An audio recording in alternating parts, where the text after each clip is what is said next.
ఉన్న బంగారాన్ని విడిపించి ఆ రోజు ఆన్లైన్ రేటుకే మేము కొంటాం. Sharma gold company. నమస్కారం, వెల్కమ్ టు సుమన్ టీవీ. నేను గీతాంజలి. జూలై 17వ తారీఖున తొలి ఏకాదశి వచ్చిందండి. అయితే ఈ రోజున ఎటువంటి పూజ చేసుకోవాలి, ఏ దేవుణ్ణి ఆరాధించాలి, ఆలయానికి వెళితే సరిపోతుందా, ఇంట్లో ఏమైనా ప్రత్యేకంగా పూజ చేసుకోవాలా? చాలా మంది ఆ రోజున ఉపవాసం ఉంటారు. ఉపవాసం ఏ విధంగా ఉండాలి? ప్రత్యేకించి ఒంటిపూట ఉంటే సరిపోతుందా, పూర్తిగా ఉపవాసం ఉండాలా? ఒకవేళ ఆ రోజు ఆహారం ఏమైనా తీసుకుంటే ఎటువంటి పదార్థాలను ఆహారంగా తీసుకోవాలి? ఈ వివరాలన్నీ తెలుసుకుందాం. ప్రస్తుతం మనతో పాటు ఉన్నారు ప్రముఖ జ్యోతిష్యులు బ్రహ్మశ్రీ నందిబట్ల శ్రీహరి శర్మ గురువు గారు. వారితో మాట్లాడి మరిన్ని విషయాలు తెలుసుకుందాం. గురుగారు నమస్కారం అండి. వాగర్థ వివ సంపృక్తౌ వాగర్థ ప్రతిపత్తయే జగతః పితరౌ వందే పార్వతీ పరమేశ్వరౌ. సదాశివ సమారంభాం శంకరాచార్య మధ్యమాం అస్మదాచార్య పర్యంతం వందే గురు పరంపరాం. ఆదిత్యాయ చ సోమాయ మంగళాయ బుధాయ చ గురు శుక్ర శనిభ్యశ్చ రాహవే కేతవే నమః. శృంగేరి పీఠాధిపతులకి, కంచి పీఠాధిపతులకి నమస్కారములు తెలియచేసుకుంటూ కార్యక్రమాన్ని ప్రారంభిద్దాం. జూలై 17వ తారీఖు తొలి ఏకాదశి. ఏకాదశి అంటేనే చాలా మంది ఆ రోజు ఉపవాసం ఉండాలి, ఏం తీసుకోకూడదు, వీలైతే ఆలయానికి వెళ్ళి రావాలి, ఆ తర్వాత రోజే ఆహారం తీసుకోవాలి, ఆ రోజు చాలా నిష్టగా ఉండాలి, ఇలా రకరకాలుగా వింటూ ఉండమని. అయితే ప్రత్యేకించి ఆషాఢంలో వచ్చేటువంటి ఏకాదశి, తొలి ఏకాదశి విశిష్టత ఏంటి? అసలు ఆ రోజున ఏం చేయాలి, ఎటువంటి పూజా విధానాన్ని ఆచరించాలి? తొలి ఏకాదశి అంటే దీనినే ప్రథమైకాదశి అని సంస్కృతంలో అంటారు. కానీ సంస్కృతంలో ప్రథమాన్ని మనం అచ్చ తెలుగులో మార్చుకుంటే తొలి అని వస్తుంది. కాబట్టి ఆ విధంగా తొలి ఏకాదశి ఇది. కాకపోతే మనకు 24 ఏకాదశులు ఉన్నాయి. ప్రతి నెలకి 2 ఏకాదశులు వస్తాయి. కాకపోతే ఈ తొలి ఏకాదశి మరియు ఉత్థాన ఏకాదశి అని చెప్పి కార్తీక మాసంలో శుద్ధ ఏకాదశి రోజున వస్తుంది. దీనికి ఉన్నటువంటి ప్రాముఖ్యత ఏంటనంటే, ఈ యొక్క తొలి ఏకాదశి రోజున విష్ణు భగవానుడు శయనించుతాడు. ఎక్కడ శయనించుతాడు? పాతాళ లోకంలో బలిచక్రవర్తికి ఇచ్చినటువంటి మాట ప్రకారము బలిచక్రవర్తి దగ్గర శయనాన్ని పొందుతాడు. పొంది మళ్ళీ కార్తీక మాసం ఏకాదశి రోజున ఉత్థాన ఏకాదశి అంటారు దాన్ని. ఆ కార్తీక మాసం ఏకాదశి రోజున ఈ విధంగా మళ్ళీ భూమండలానికి వస్తాడు. అంటే ఆ రోజున నిద్ర మేల్కొంటాడు.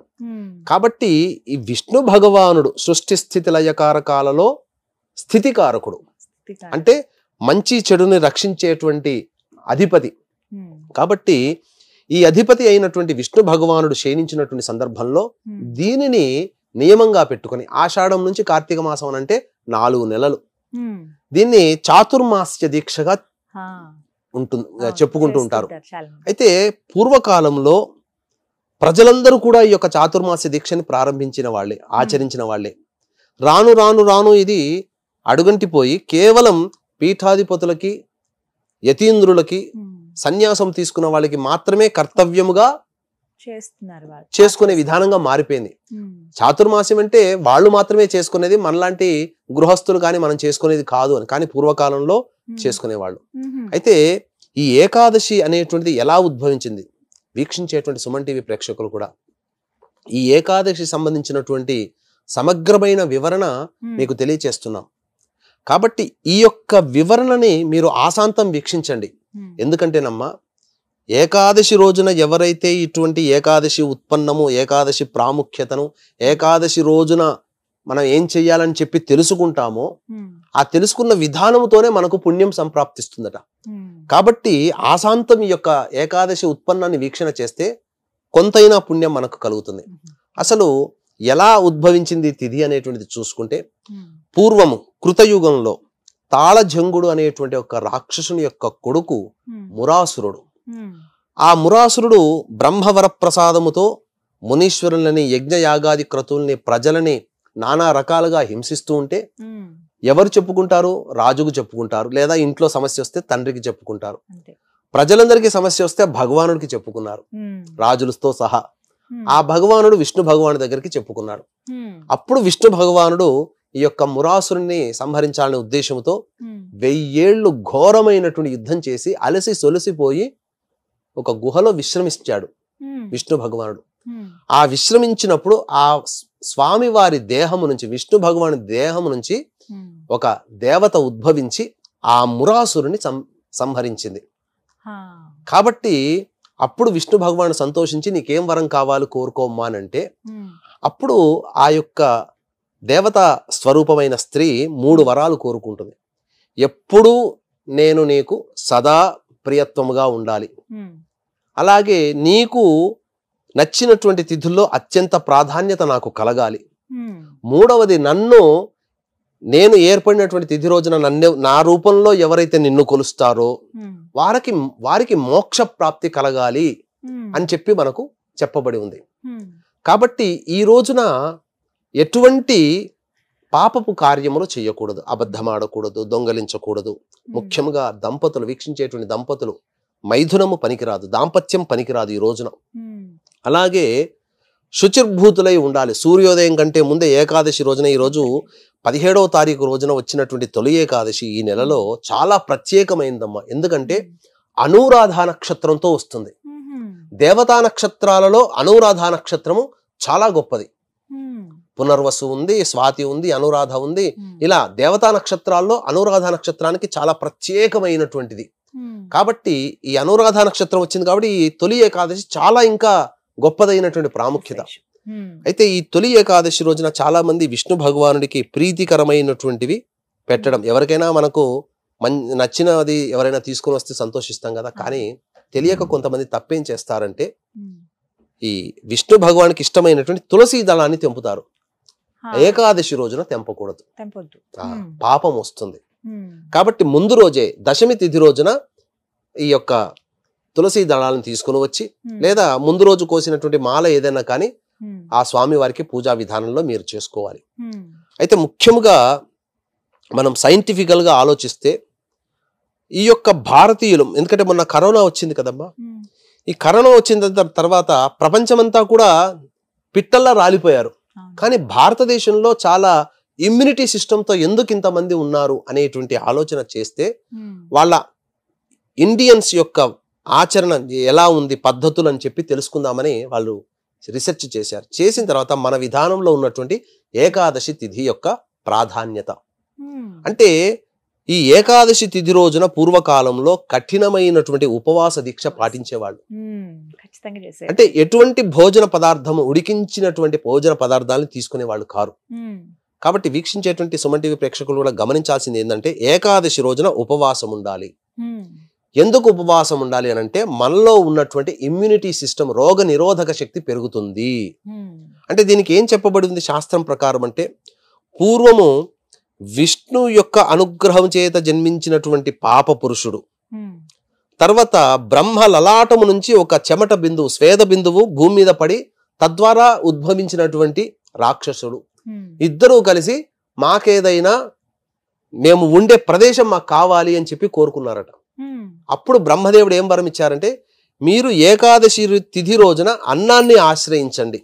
ఎవరైతే అన్నమును భుజిస్తారో మీ యొక్క పాపత్వం తిన్నటువంటి వారికి లభిస్తుంది, ఆ విధంగా మీ యొక్క కోరిక నెరవేరుతుంది అని చెప్పడంతో ఆ రోజు నుంచి దారభ్యత ప్రజలందరూ కూడా ఏకాదశి తిథి రోజున భోజనం అనేది ఆపేశారు. మరి షుగర్ బీపీలు వచ్చిన వాళ్ళు ఏందయ్యా అని అంటారా? కాబట్టి మంటల మీద, నిప్పుల మీద వేయించినటువంటి చపాతీలు ఇవి తీసుకోవచ్చు. పేలాల పిండి తీసుకోవచ్చు. అంటే జొన్న విత్తులు ఉంటాయి కదా, మొక్కజొన్న విత్తులతో పేలాలు వస్తాయి కదా, ఆ పేలాలను పిండి చేసి దేవుడికి నైవేద్యంగా పెట్టి చేసుకోవచ్చు. ఎందుకనంటే విష్ణు భగవానుడికి పేలాల పిండి అంటే మహాప్రీతి. అందుకనే పేలాల ఏకాదశి అని అంటారు దీన్ని.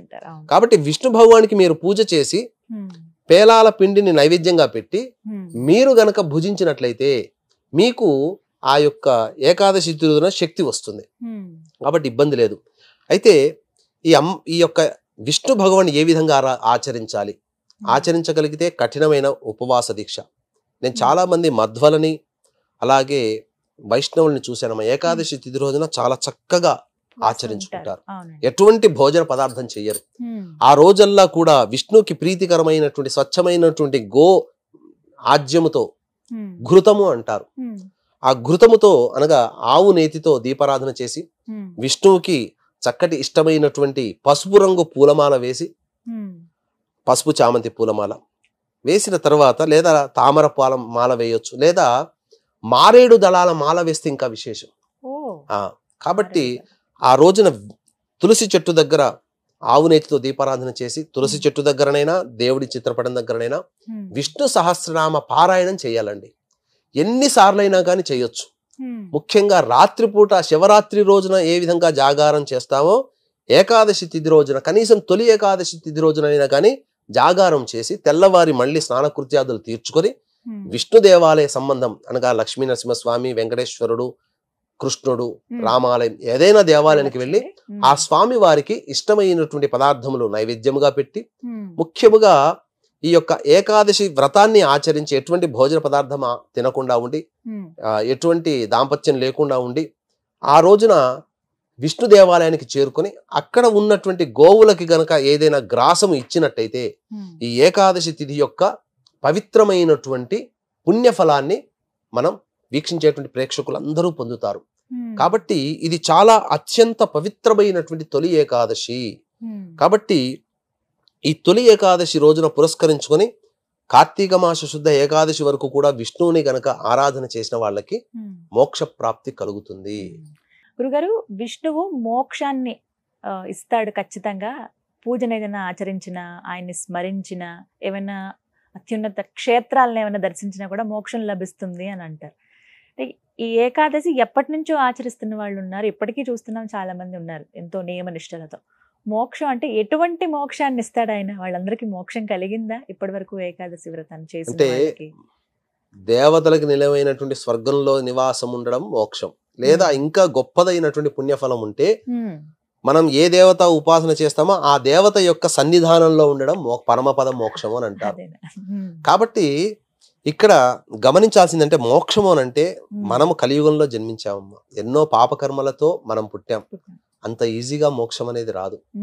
కాకపోతే మన పాపకర్మలన్నీ తొలగిపోయి మోక్ష మార్గానికి వెళ్ళేటువంటి మళ్ళీ మరుత్తర జన్మలోనైనా మంచి భావనలతో ఆధ్యాత్మిక చింతనతో గడిపే జీవితాన్ని మనకు ప్రసాదిస్తారు. ఇప్పుడున్నటువంటి కొద్ది సమయమే గొప్ప అనుకుంటున్నాం, కానీ మళ్ళీ వచ్చే జన్మ ఉన్నా లేదా మనకు నిజంగా ఈ జన్మలోనే మోక్షం ఉంటే మనకు భవబంధాలన్నీ తొలగిపోయి కష్టాలన్నీ తీరిపోయి అన్ని సెటిల్మెంట్ అయ్యి మన జీవితం మళ్ళీ ఆ దేవుడికి అంకితం అన్నట్టుగా మన జీవితం మారిపోతుంది.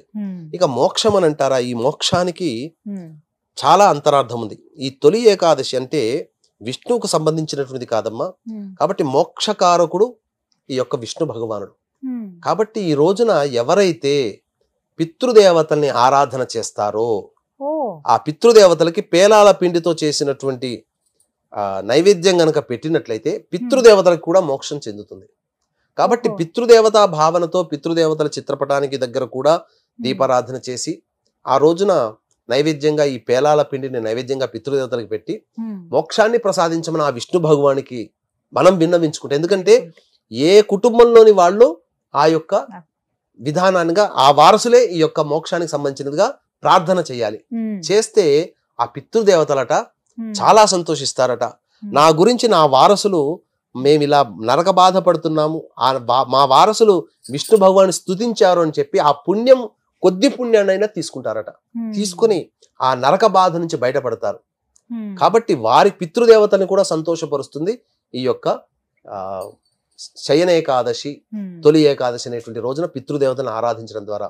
అలాగే వీక్షించేటువంటి ప్రేక్షకులు గమనించాల్సిన అంశం ఏంటంటే ఉత్తరాయణంలో మనకు పండుగ విధానాలు తక్కువ, దక్షిణాయనంలో పండుగ విధానాలు అనేటువంటివి వస్తాయి. కాబట్టి ఈ తొలి ఏకాదశి రోజు నుంచే సూర్య భగవానుడు తూర్పు వైపు వచ్చుంటాడు కదా ఉత్తరాయణంలో, మళ్ళీ తూర్పు నుంచి దక్షిణం వైపు మరల్చేటువంటి రోజు. ఇక పండుగలు, పబ్బాలు, వ్రతాలు, నోములు అన్ని కూడా దక్షిణాయనంలో ఉంటాయి, నియమాలు ఉంటాయి. ఎందుకంటే చలి ఇవన్నీ పెరిగిపోతాయి కాబట్టి శరీరం ఉష్ణంగా ఉండాలి కాబట్టి కొన్ని రోజులు ఈ యొక్క సంబంధించినటువంటి నియమాలు, ఉపవాసాలు కూడా ఉండేటువంటి రోజులు ప్రారంభమవుతాయి తొలి ఏకాదశి నుంచి. కాబట్టి చక్కగా ఈ సూర్య భగవానుడు కర్మసాక్షి కాబట్టి సూర్య భగవాన్ యొక్క అనుగ్రహం కూడా తొలి ఏకాదశి రోజునే ప్రారంభమవుతుంది.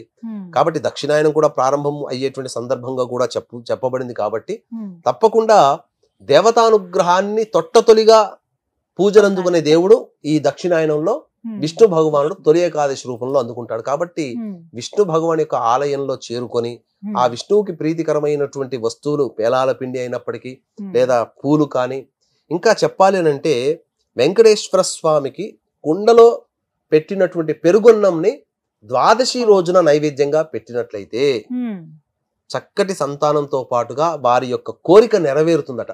అందుకనే మనకు వెంకటేశ్వర స్వామి వారికి చెప్పబడినటువంటి నైవేద్యాలలో ఈ మట్టి పెంకలో పెట్టినటువంటి దధ్యోజనం ఉంటుంది కదమ్మా, పెరుగన్నం అంటారు దాన్ని.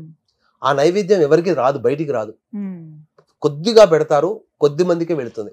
విశేష నైవేద్యాలు చాలా ఉన్నాయి వెంకటేశ్వర తిరుమలలో. ఇప్పటికీ కూడా ఆ స్వామి వారికి మట్టి పెళ్లలో ఆ దధ్యోజనం లాంటి పెరుగన్నమే పెడతారు. దద్దోజనం మళ్ళీ మనకు బయట దొరుకుతుంది, కానీ పెరుగన్నమే ప్రత్యేకంగా పెడతారు. కాబట్టి ఈ యొక్క విష్ణుదేవుడికి తామర పుష్పాలు అలాగే మారేడు దళాలతో మాల వేస్తే చాలా సంతోషిస్తాడట. అంటే లక్ష్మీ స్వరూపమే మారేడు కదమ్మా, లక్ష్మీ చెట్టు రూపంలో అమ్మవారు వెలిసింది. కాబట్టి ఎవరినైనా కానీ తన భార్యని తనకు దరి చేరుస్తున్నాడు. వెంకటేశ్వర స్వామి ఎలా ఉద్భవించాడమ్మా? సతీ వియోగంతోనే కదా. సతీ వియోగం వల్లనే వెంకటేశ్వర స్వామి ఉద్భవించాడు. కాబట్టి ఏకాదశి రోజున ఎవరైతే మారేడు దళాలతో వెంకటేశ్వర స్వామి కానీ విష్ణు భగవాని కానీ మాల వేస్తారో, సతీ వియోగముతో దాంపత్య బాధలతో బాధపడుతున్నట్టు స్త్రీ పురుషులు ఎవరైనా కానీ మళ్ళీ దగ్గరగా అవుతారట. లేదా భార్య నన్ను పట్టించుకోవట్లేదు, భర్త నన్ను పట్టించుకోవట్లేదు అని బాధపడే వాళ్ళు ఈ అమ్మవారికి మాల వేయడం ద్వారా వారికి అందరికీ కూడా భర్త లేదా భార్య ప్రేమ అనురాగాలు వారికి సిద్ధిస్తాయట. ఆ స్వామి అనుగ్రహం కలుగుతుంది. ఎప్పుడైనా వేయవచ్చు. ఈ తొలి ఏకాదశి రోజున వేసినట్లయితే చాలా మంచి జరుగుతుంది, అనుకున్న కోరికలు నెరవేరుతాయి అని చెప్పడంలో ఏమాత్రం సందేహం లేదు. అలాగే వీక్షించేటువంటి ప్రేక్షకులు కూడా గురు పౌర్ణమి సందర్భంగా శ్రీకాళహస్తి క్షేత్రంలో ఈ నెల 21వ తారీఖు రోజున రాహుకేతు పూజ, అలాగే విద్యార్థుల కోసం సరస్వతి దక్షిణామూర్తి హోమాలు, మరియు వృషభ మిథున కర్కాటక సింహత్తులో వృశ్చిక మకర కుంభమీన రాశిలో జన్మించినటువంటి వారికి శనిదోష పరిహారార్థమే హోమాలు, అలాగే విద్య, వివాహం, ఉద్యోగం, అనారోగ్య సమస్యలకి 18 రకాల హోమాది కార్యక్రమాలు కేవలం 1500 రూపాయల రుసుముకి చేయించడం జరుగుతుంది. అలాగే సంవత్సరం పొడుగుతా కూడా మీ యొక్క గోత్రనామాలను కుటుంబ సభ్యులకి కూడాను నమోదు చేసుకోవచ్చు. అవకాశం ఉన్న వాళ్ళు కార్యక్రమ తదనంతరం కాంటాక్ట్ చేసి పూర్తి వివరాలు తెలుసుకోండి. చాలా చక్కగా వివరించారు గురుగారు. నమస్కారం అండి. సర్వం శ్రీ ఉమామహేశ్వర పరబ్రహ్మార్పణమస్తు. విన్నారు కదా, తొలి ఏకాదశి ఏ విధంగా మనం ఆచరించాలో. అలాగే హోమాలు నిర్వహిస్తున్నారు ప్రత్యేకించి. అంటే సంవత్సరం పొడవునా ఏదో ఒక కార్యక్రమం ద్వారా ఆ దైవానుగ్రహం మనం పొందాలంటే మనకి వీలు కానప్పుడు మనం ఆలయానికి వెళ్ళలేము, కొన్నిసార్లు ఇళ్లలో వ్రతాలు చేసుకోలేము, కొన్ని పూజా కార్యక్రమాలు చేసుకోలేము. అలాంటి వాళ్ళ కోసం ప్రత్యేకంగా గురువు గారు కొన్ని హోమాలు నిర్వహిస్తున్నారు. వాటి గురించి పూర్తి వివరాలు తెలుసుకోవాలంటే మీకు స్క్రీన్ మీద నెంబర్ ఇస్తానండి, ఒకసారి కాల్ చేసి మీరు ఏ హోమం అయితే చేయదలుచుకుంటున్నారో, ఎక్కడ కావాలనుకుంటున్నారో ఒకసారి మీరు వివరాలు అడిగి చెప్పండి. అలాగే మీ పేరు, మీ గోత్రాలు కూడా నమోదు చేసుకుంటే ఇంకాస్త సులువు అవుతుంది. దానికి సంబంధించిన రుసుము, ఆ వివరాలన్నీ కూడా మీకు తెలియజేస్తారు. ఇది వాళ్ళ వీడియో. నమస్కారం.